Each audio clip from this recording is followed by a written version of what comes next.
자, 시작. 내가 오늘날 천지를 불러서 너에게 증거를 삼노라. 내가 생명과 사망과 복과 저주를 내 앞에 두었은즉 너와 내 자손이 살기 위하여 생명을 택하고. 아멘. 하나님, 우리 아버지 감사합니다. 오늘도 거룩한 이들이 살려고 말씀 앞에 모였습니다. 살아계신 하나님이세요. 근데 하나님이 살아계신데 시원찮게 살아계신 것이 아니고 요양병원에서 오늘 내일 하고 그렇게 살아계신 게 아니고 전능하신 하나님으로 그렇게 살아계십니다. 그래서 하나님이 살아계시기 때문에 하나님의 관심이 어디 있느냐? 살아있는 것에 관심이 있어요. 그래서 하나님은 오늘 말씀을 통해서 내가 천지를 불러서 증거를 삼는다. 너와 내 자손이 살기 위하여 생명을 택하라 그랬습니다. 그리고 예수님이 오셔가지고 내가 곧 생명이라 그랬습니다. 성령이 오셔서 생명을 살아라 이렇게 또 말씀하고 계십니다. 그러니까 우리가 영적 생활하는 것은 생명을 얻으려고 하는 거거든요. 우리가 착한 사람 되려고 하는 것도 아니고 우리가 어떻게 물론 부자 되면 좋죠. 그러나 그게 목적이 아니고 앞에 설교하신 말씀처럼 그렇게 우리가 생명을 얻으려고 하나님의 자녀가 되려고. 그래서 이 신앙생활에 대해서 어떤 사람은 오해를 하기를 예수 믿는 사람이 왜 그 모양이냐 그러거든요. 그 사람은 예수 믿는 것을 오해해서 그래요. 예수 믿으면 성경 고치는 것이 아니고 하나님의 자녀가 되고요. 구원받는 사람이 돼요. 그리고 구원받은 다음에 이제 성전도 고치고 이렇게 해 나가야 되는 것입니다. 그래서 하나님의 관심이 어디 있느냐? 생명에 있어요. 그래서 하나님이 우리를 살리려고 하고 그 아들은 우리를 살리려고 십자가에 피 흘린 걸 믿으시기를 축원합니다.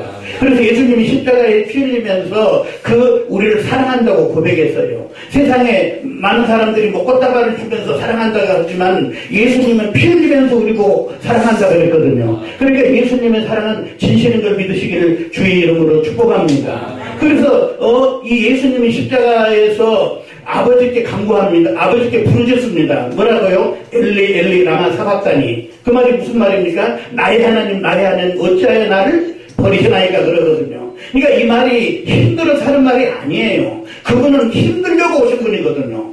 그분은 채찍에 맞고 죽으려고 오신 힘드시려고 오신 분이에요. 힘드시려고. 그러니까 힘들다고 한탄한 소리가 아니고 하나님은 과연 사랑이십니다. 저들을 구원하기 위해서 나를 이렇게 십자가에 내놨는데 저렇게 철없는 것들을 살려주시는 하나님, 나를 버리고 저들을 살려주신 하나님은 과연 사랑입니다 하고 그 사랑에 고백을 하고 계셨던 것입니다. 그런데 그 환경은 어떻게 됐습니까? 해가 어두워지고 이게 무슨 말이냐? 또 어떤 사람은 슬퍼서 그랬대. 슬픈 것이 아니에요. 슬프다면 누가 슬프냐? 마귀가 슬퍼요. 그 해가 어두워진 것은 뭐냐면은 예수님이 십자가에서 피 흘린 그 영광이 너무나 찬란하기 때문에 그 해가 빛을 잃어버린 것이에요. 예수님의 영광이 너무나도 찬란하기 때문에 예수님의 생명이 너무나도 귀하고 찬란하기 때문에 생명의 빛 앞에 사망이 빛을 잃어버린 걸 믿으시기를 축원합니다. 그래서 이처럼 하나님은 살리려고 하시고 아들은 살리려고 예수님을 피 흘리셨고 또 성령은 또 생명의 성령으로 오셨습니다.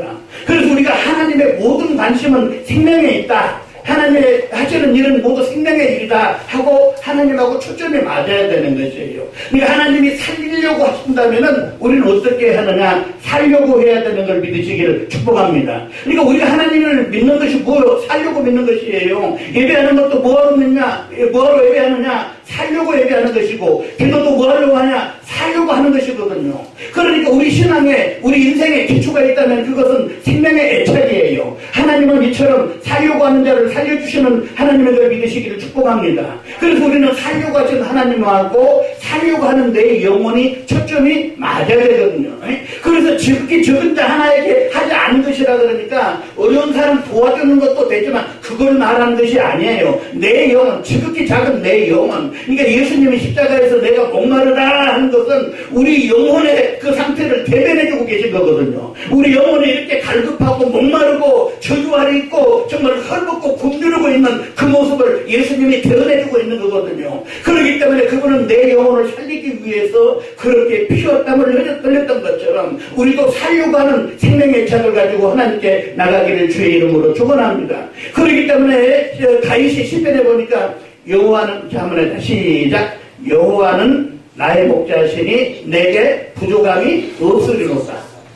그러니까 이게 보면은 좋을 때는 여호와는 나의 목자시고 하는데 조금 힘들고 어려울 때는 이게 진짜 부족함이 없다는데 나는 왜 돈도 없고 맨날 이렇게 아프고 막 이런 거 모르겠다 이럴 때가 있어. 그러니까 이 다윗이 고백했던 것은 다윗은 왕입니다. 물론 힘들 때도 있었죠. 그러니까 그는 금도 있고 은도 있고 명예도 있고 다 있는 사람인데 그가 왜 부족함이 없다 그랬냐? 있으니까 부족함이 없다 그랬을까? 그것은 아니에요. 다윗이 그처럼 내게 부족함이 없다고 하는 것은 뭐가 부족함이 없는가를 알아야지. 뭐가 부족한 것을. 그가 시편에 고백하기를 내가 사망의 골짜기를 다닐지라도 내가 사망의 엄청난 골짜기를 다닐지라도 내가 해를 두려워하지 아니하고. 그러니까 하나님은 그 다윗을 살려주신 하나님, 정말 죽을 위기에서 그를 살려주신 하나님. 그러니까 하나님이 목자시기 때문에 다윗에게 있어서 부족한 것이 없는데 뭐가 부족함이 없느냐? 생명의 부족함이 없더라. 생명에. 뭐가 부족함이 없더라? 생명의 부족함이 없더라. 하나님의 목자가 되신다면 우리 육체는 병들 수 있고 가난할 수 있어요. 또 우리 육체는 정말 욕을 먹을 수도 있고 죽을 수도 있다 이거예요. 그러나 우리 영혼만큼은 하나님이 다시 살리는 걸 믿으시기를 축복합니다. 왜? 우리 영혼에 이제 생명이 들어왔기 때문에, 이 아들의 생명이 우리 안에 들어왔기 때문에 그 아들의 생명으로, 그래서 하나님이 나사렛 예수를 죽은 자 가운데서 살리신 이의 영이 너희 가운데 계시면 너희 죽을 영도 다시 살리리라 그랬단 말이에요. 그러니까 우리는 다시 사는 걸 믿으시기를 축복합니다. 하나님이 나의 목자가 되신다면 나는 부족함이 없는데 뭐가 부족함이 없느냐? 생명의 부족함이 없는 걸 믿으시기를 생명의 부족함이. 그래서 스데반이라고 하는 사람이 있습니다. 스데반은 예수 이름을 증거하고 예수를 증거하기 위해서 그가 소리쳤습니다.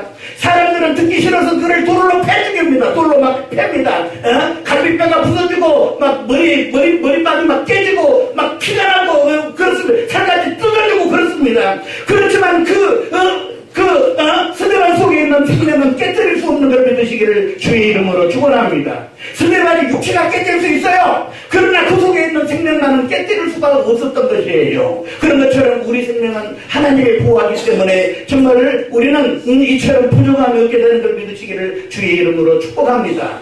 그러나 하나님이 오늘 본문의 말씀을 뭐라 그러냐?